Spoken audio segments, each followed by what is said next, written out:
वो सेलिब्रेट करे हमारी दुखी हुई जीवन और दर को, हमारी बेरोजगारी को, हमारी महंगाई को। ভারতে নির্বাচনের উত্তাপ শুধু মঞ্চে নয়, ছড়িয়ে পড়েছে ডিজিটাল প্ল্যাটফর্মেও। আর এই ডিজিটাল যুদ্ধের নতুন অস্ত্র ডিপফেক, যা মুহূর্তেই সত্যকে বানিয়ে দিতে পারে মিথ্যা।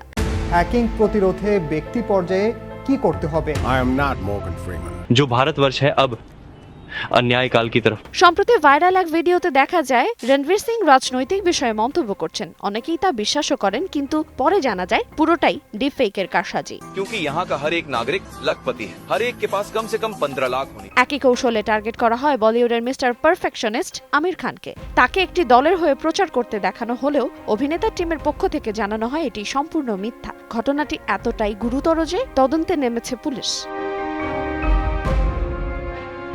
দক্ষিণী তারকা আল্লু অর্জুনের ভিডিও বিকৃত করেও ছড়ানো হয়েছে ভুয়া বার্তা। নায়িকাদের ক্ষেত্রেও পরিস্থিতি ভয়াবহ। রশ্মিকা মান্দানা, ক্যাটরিনা কাইফ এবং আলিয়া ভাট ডিফেকের শিকার হয়ে ব্যক্তিগত সম্মানহানির মুখোমুখিও হয়েছেন।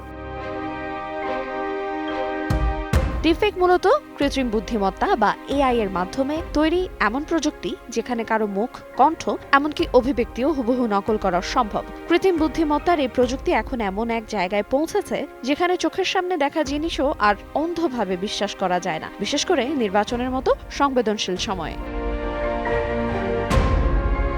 ডিপফেকের কারণে সাধারণ মানুষের জন্য সত্য মিথ্যা যাচাই করা দিন দিন আরও কঠিন হয়ে উঠছে। ডিজিটাল যুগে তথ্যের সঙ্গে বাড়ছে বিভ্রান্তিও, তাই সচেতন থাকাই এখন সবচেয়ে বড় প্রতিরক্ষা। আইরিন আয়াত, সময় সংবাদ।